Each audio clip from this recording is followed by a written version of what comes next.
paper trembles like a prayer flag in autumn wind. Imperial Naval Archive, Tokyo. File 9341S. Sealed until 1978. Inside, 3 pages of careful brushstrokes on rice paper, each character formed with the precision of a man who knows these words will outlive him. At the top, a date that changed everything. March 15, 1945.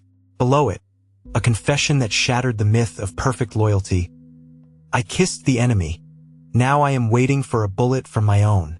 These are the final words of Corporal Kenji Tanaka, 3rd Imperial Marines, written in a cave on Iwo Jima as American forces closed in.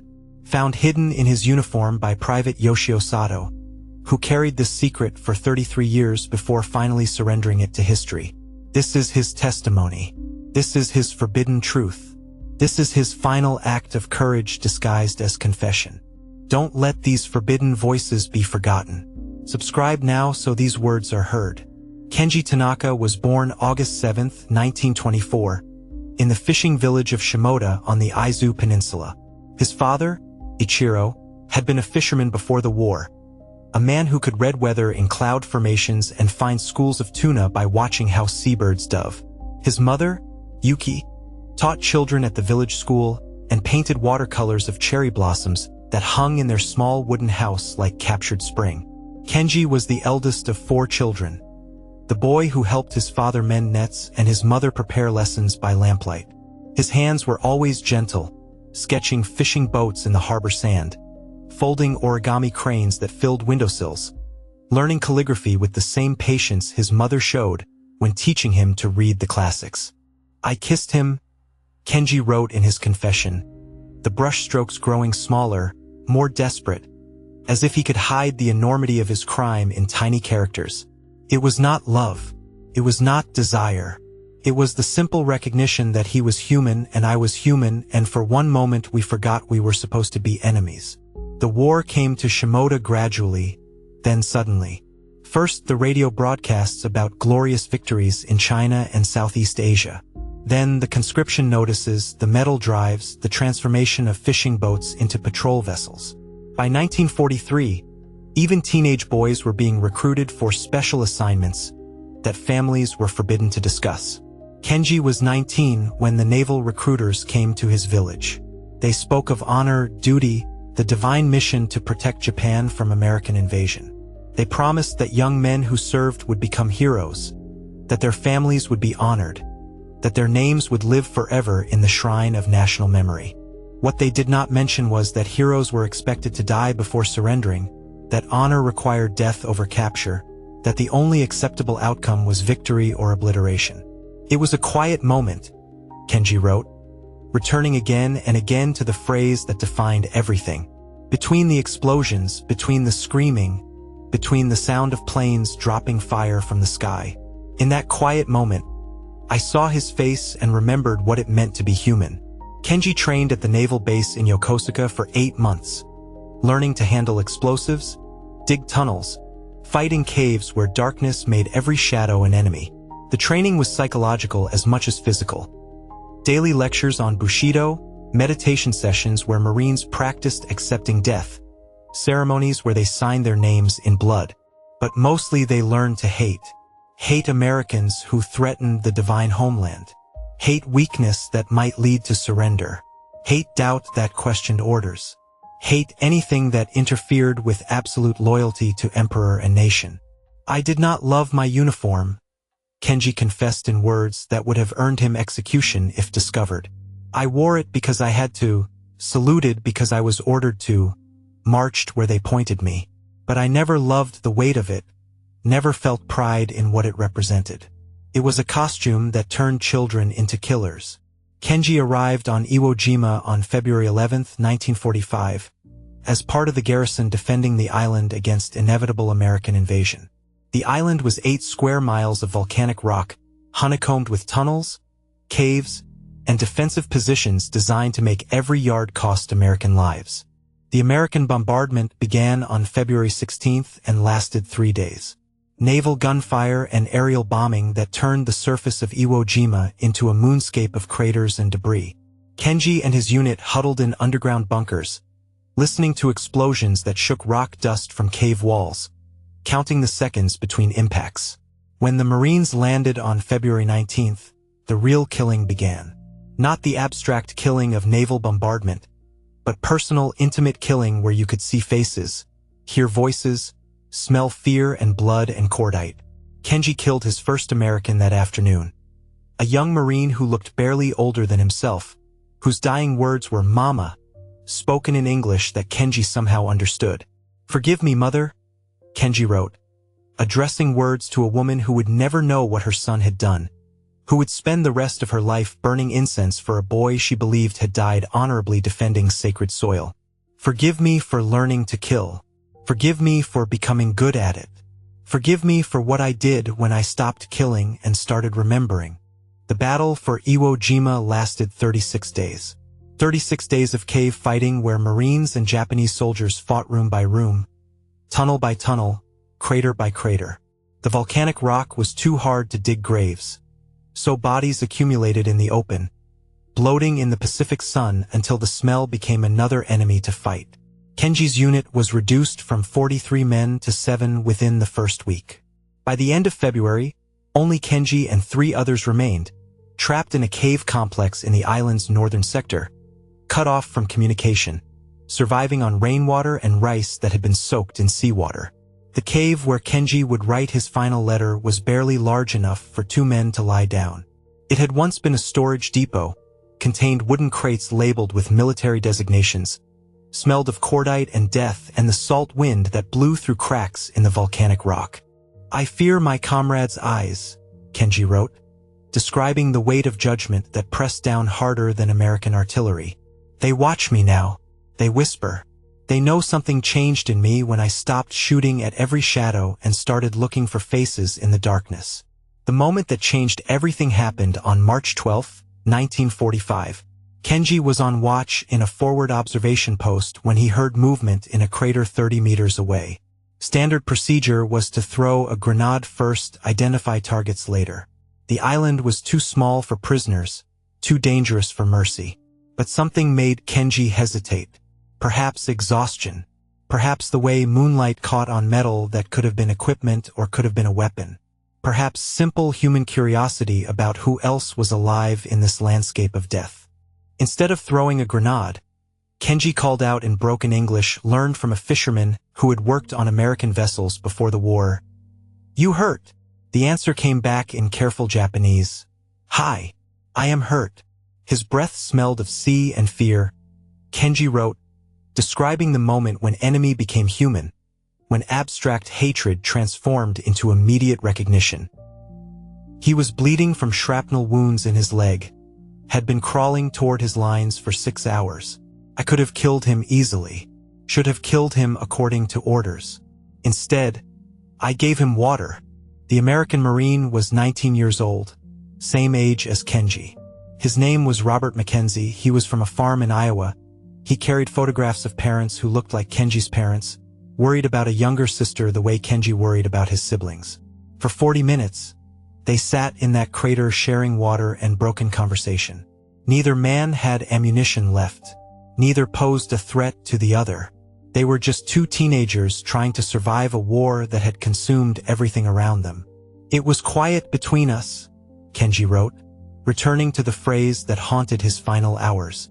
Not the quiet of death, but the quiet of 2 people remembering what it meant to be alive. "We talked about home, about families, about fishing boats and farm equipment and all the ordinary things that seemed impossible in a place designed for killing. What happened next defied every rule of warfare, every principle of military honor, every expectation of loyal soldiers." When Robert tried to stand, his wounded leg collapsed under him. Without thinking, Kenji reached out to steady him. Their faces were inches apart. Their eyes met in moonlight filtered through smoke. And Kenji kissed him. Not from passion. Not from romantic love. From simple human recognition that in a world gone mad with violence, tenderness had become the most radical act imaginable. The kiss lasted 3 seconds, soft and salt-tinged, carrying the taste of survival and the weight of impossible choices. "I touch his cheek in the dark," Kenji wrote, the brushstrokes becoming increasingly erratic as he described the moment that would define his remaining days. His skin is warm despite the cold. His eyes are wide but not afraid. For 3 seconds, we are not enemies. We are not soldiers. We are just human beings who have seen too much death and choose life instead. When the kiss ended, both men understood what it meant. In the Imperial Japanese military, any sign of weakness toward the enemy was treason. Showing mercy was cowardice. Treating Americans as human beings was betrayal of everything sacred. If discovered, the kiss would mean death by firing squad for Kenji, court-martial, and execution for Robert. They separated without words. Robert crawled toward American lines. Kenji returned to his cave. Neither man spoke of what had happened, but both knew their lives had been divided into before and after that moment of forbidden recognition. "They will call me traitor," Kenji wrote, acknowledging the weight of judgment that awaited discovery. "They will say I betrayed the emperor, dishonored my ancestors, abandoned my duty. They will not understand that in kissing my enemy, I found the only part of myself that remained worth saving." But what Kenji could not write, even in his final confession, was the fear that consumed him more than death itself. The possibility that the kiss had been witnessed, that someone had seen the moment of tenderness, the recognition of shared humanity, the choice to preserve life rather than take it. 3 nights later, Private Sato pulled Kenji aside and spoke words that confirmed his worst fears. "I saw what you did in the crater. I saw you kiss the American." Sato's voice carried no anger, no accusation, only sadness for a friend who had crossed a line from which there could be no return. The conversation lasted 5 minutes. Sato could have reported the incident immediately, fulfilling his duty as a loyal soldier. Instead, he offered Kenji a choice: report to the commanding officer and confess voluntarily, or wait for formal accusations that would bring shame to his family as well as death to himself. "This is my last letter," Kenji wrote, making the choice that honor demanded and survival forbade. "I write it not for forgiveness but for testimony. Someone must know that in this place of death, one moment of life occurred. Someone must remember that enemies can recognize each other's humanity without betraying their own. If this moved you, support this work so the truth continues to reach people." Kenji spent his final night writing, not just the confession letter, but individual messages to his parents, his siblings, his childhood friends who would never understand why their Kenji had chosen disgrace over glory. He wrote with the same careful attention to brushstrokes that his mother had taught him, forming characters that captured not just words but emotions. The letter to his mother was the hardest. "I have dishonored our family name. I have failed in my duty to emperor and country. But I have remembered what you taught me about compassion, about seeing the humanity in all people, about choosing kindness over cruelty. If this is failure, I accept it. If this is shame, I embrace it. If this is treason, I confess it willingly." Each letter contained the same central truth, that Kenji had kissed an enemy soldier not from weakness but from strength, not from betrayal but from loyalty to values deeper than military orders. The kiss had been an act of rebellion against a system that demanded the surrender of everything human in service of abstract political goals. "I hear the boots now," Kenji wrote as dawn approached, as footsteps echoed through the cave complex, as the sound of approaching judgment grew louder. "They come for me as I knew they would. I am ready." The kiss was worth whatever punishment awaits. The formal charges were read at 7:30 hours on March 16, 1945. Treason, aid and comfort to the enemy, conduct unbecoming a soldier of the Imperial Japanese military. The trial lasted 15 minutes. The verdict was predetermined. The sentence was death by firing squad, to be carried out immediately. Kenji was allowed to write final words before execution. Instead of the expected apology for bringing shame to his unit, his family, his nation, Kenji wrote a single sentence: "I regret nothing except that the war made such a choice necessary." The firing squad consisted of 6 Marines from Kenji's own unit, men who had fought beside him for months, who understood the weight of what they were being ordered to do. They aimed for his heart, as military protocol demanded, but their hands shook with more than battle fatigue. Kenji died at 8:47 hours on March 16, 1945, exactly 24 hours after writing his confession. His body was buried in an unmarked grave. His personal effects were burned. His name was removed from unit records. The official report listed him as killed in action against enemy forces, preserving the fiction of heroic death. But Private Sato had hidden Kenji's letters before the execution, concealing them in his personal kit, where they would remain for 33 years. Sato survived the Battle for Iwo Jima, returned to Japan, married, raised children, built a life on the foundation of survival and silence. In 1978, facing his own death from cancer, Sato finally revealed Kenji's letters to his son, Hiroshi, who was a journalist with connections to historical archives. Hiroshi understood the significance of his father's secret, the weight of preserving testimony that challenged official narratives of perfect loyalty and willing sacrifice. Kenji's letters show us the human cost of absolute obedience, Dr. Akiko Yamamoto wrote in her groundbreaking analysis of the confession. They reveal how military systems destroy not just enemies but the humanity of their own soldiers, how ideological purity requires the sacrifice of everything that makes life worth living. The letters were authenticated through handwriting analysis, cross-referenced with military records, verified against survivor accounts from Iwo Jima. Every detail checked out. Kenji Tanaka had existed, had served in the 3rd Imperial Marines, had died on March 16, 1945. But the official records contained no mention of the kiss, the trial, or the choice that had cost him his life. Kenji's family was contacted and informed about his letters. His sister, Michiko, was 68 years old when she learned the truth about her brother's death. She read his confession in her home in Shimoda, surrounded by his childhood drawings and the cherry blossom paintings their mother had created. "I always knew Kenji was different," Michiko told Dr. Yamamoto during their only interview. "Too gentle for war, too kind for killing. When they told us he died heroically, I wondered what kind of heroism could kill someone so full of life. Now I understand. His heroism was choosing humanity over hatred, love over loyalty, conscience over command." The reaction to Kenji's published letters was immediate and polarized. Veterans groups condemned them as fabrications designed to shame Japanese military honor. Peace activists praised them as evidence of the universal human capacity for compassion. Historians debated their significance as testimony to the psychological costs of ideological warfare. But the most powerful response came from an unexpected source. In 1979, Robert McKenzie, now 54 years old and a farmer in Iowa, read about Kenji's confession in an American veterans magazine. McKenzie confirmed every detail of the encounter, provided additional context that only someone who had been present could know. "I never forgot that night in the crater," McKenzie told reporters during his only public statement about the incident. "Never forgot the Japanese soldier who gave me water instead of a bullet, who chose kindness over killing. I lived my whole life wondering what happened to him, whether he survived the war, whether he ever thought about our moment of shared humanity."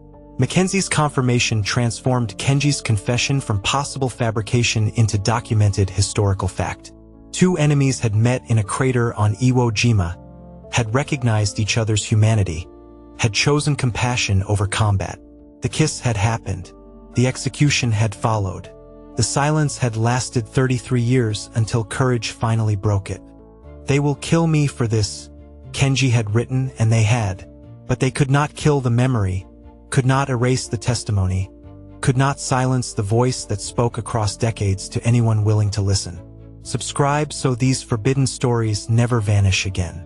Kenji's confession forces us to confront uncomfortable questions about loyalty, obedience, and the price of maintaining humanity in systems designed to destroy it. How many other soldiers have faced similar choices?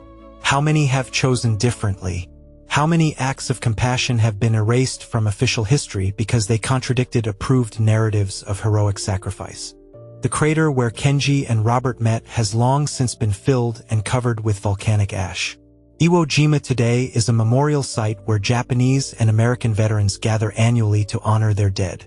The ceremonies speak of courage, sacrifice, the terrible necessity of war. They do not mention moments of tenderness between enemies, kisses shared in darkness, choices that transcended ideology and nationality. But Kenji's letters preserve those moments, ensure that somewhere in history's vast archive of forgotten voices, one soldier's confession keeps alive the memory of what it means to remain human when humanity itself becomes treason. His words remind us that even in war's darkest moments, compassion survives, love endures, recognition of shared humanity proves stronger than systems designed to destroy it. The Imperial Naval Archive in Tokyo houses Kenji's original letters in File 9341S, available to researchers who request access through official channels. The rice paper has yellowed with age, the brushstrokes have faded to brown, but the words remain clear, preserved behind glass that protects them from time while ensuring they can still be read. Visitors pause before the display case, reading Kenji's confession through bulletproof glass, trying to understand how a moment of tenderness could lead to death, how choosing humanity could be considered treason, how love could become the most dangerous act imaginable. Children on school trips ask their teachers whether Kenji was brave or cowardly, whether his choice was right or wrong, whether they would have acted differently in his place. The teachers struggle to explain that courage and cowardice often coexist in the same decision, that right and wrong become meaningless concepts when systems demand the surrender of everything human. Some visitors come seeking easy lessons about the universality of love, the power of human connection to transcend political divisions. They leave with harder questions about the price of maintaining conscience in unconscionable circumstances, the cost of choosing humanity when humanity itself becomes forbidden. The fishing village of Shimoda still honors Kenji's memory, but not in the way military authorities intended. His name appears on no war memorial. His sacrifice receives no official recognition. Instead, his mother's paintings of cherry blossoms hang in the village school where she once taught, preserved as reminders that beauty persists even when those who create it are destroyed by systems that value ideology over art. Every spring, when cherry blossoms bloom across the Izu Peninsula, someone places fresh flowers on the unmarked grave where Kenji's parents are buried. The flowers are left anonymously, but locals suspect they come from survivors of the Pacific War who understand the weight of choices that break ordinary people, the burden of living with memories that official history refuses to acknowledge. In the silence after Kenji's final words, we can still taste salt wind across volcanic rock, still feel the weight of impossible choices, still hear the whisper of paper as a young man writes his own death sentence in careful brushstrokes. We can still ask ourselves the questions Kenji died trying to answer. What would we choose when humanity conflicts with loyalty? How much of ourselves would we sacrifice to avoid being called traitors? At what point does obedience become complicity, honor become dishonor, dying for principle become more important than living with compromise? The kiss lasted 3 seconds. The execution took 30 minutes. The silence endured 33 years. But the memory survives forever, preserved in words that prove even the most forbidden acts of love cannot be completely erased from history. File 9341S remains open in the Imperial Naval Archive. Some confessions transcend the circumstances that created them. Some voices speak across generations. Some acts of courage disguise themselves as acts of treason until time reveals their true nature. I kissed him to remember I was human. They will kill me for choosing love over war. But I regret nothing.